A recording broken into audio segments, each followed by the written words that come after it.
This is Stanley, a former student at Mr. Nelson's school. Sure, I knew the guy. He was my high school principal. I knew him better than anybody else back then because I was troubled. I have no idea what happened to him, though.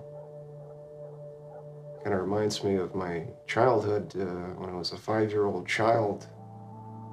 I was with another 5-year-old child wandering around an apartment complex, and we discovered a giant stack of pornographic magazines.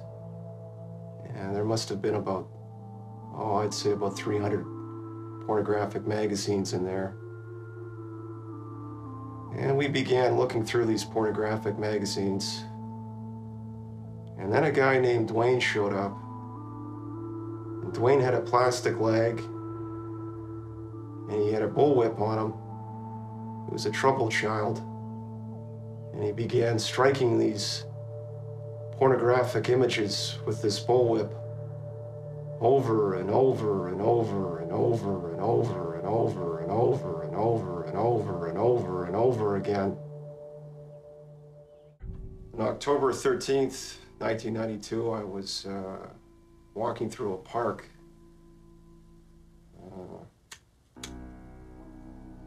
And I don't remember too much after that. Only a week later, I was found wandering through my parents' front yard in a filthy pair of underwear.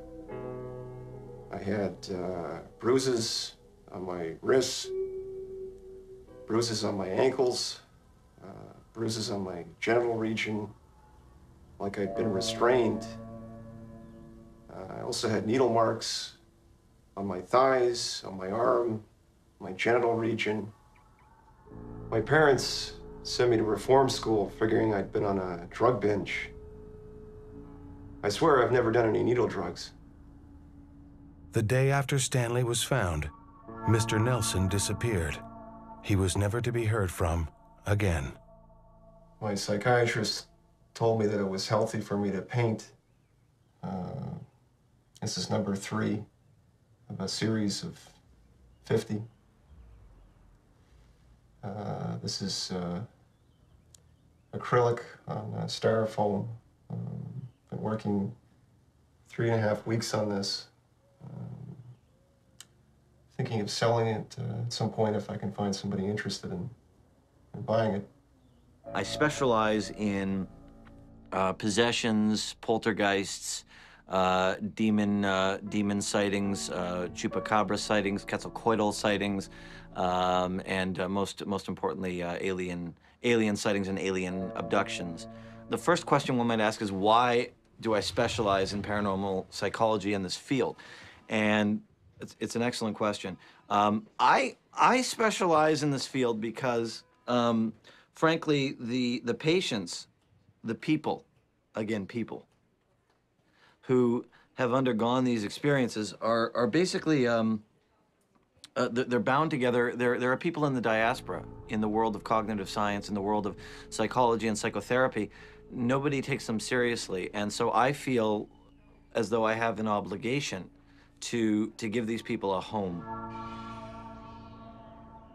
It's interesting because Stanley is a different case, really. Stanley, whereas most of the patients that I see can be deemed as completely sane individuals, Stanley is one who clearly has a background of alcoholic delinquency in his youth, possible sexual abuse, and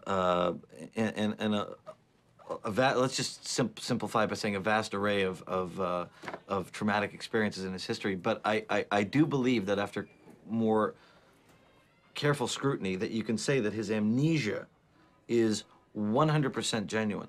I don't believe he's faking anything for a second. What is the connection between the Chupacabra and UFOs? August Castile has his own theory. The current descriptions and analysis of what this animal might be seem too pat and too easy. One of the more esoteric, but I think has some merit, is that these animals, this Chupacabra, which if you define the translation, the Spanish translation for goat sucker, it sucks the blood of goats, is that this is a pet of some alien race. Most likely a pet to one of the Greys, which are the alien life form that we all know have been visiting this planet since the early part of the last century. Now, they surmise that this is either a hybridization experiment or an actually entirely alien pet that has escaped during the Roswell crash in the late 40s. There was also an outbreak of mutilations of animals around the same time, and there is some theory that these pets escaped and were required to feed or catch food for greys that were lost in the desert of New Mexico. Some people have told me that I was abducted by aliens. I've never seen a UFO in my life, but it's a pretty interesting theory.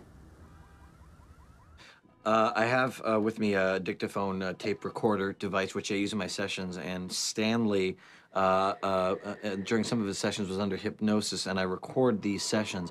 I have a little excerpt here for you from one of his sessions under hypnosis, and I'd like to play it for you now because I think you'll find it quite interesting.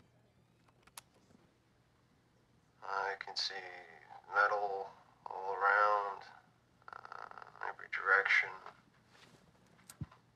Bright lights pointed at me.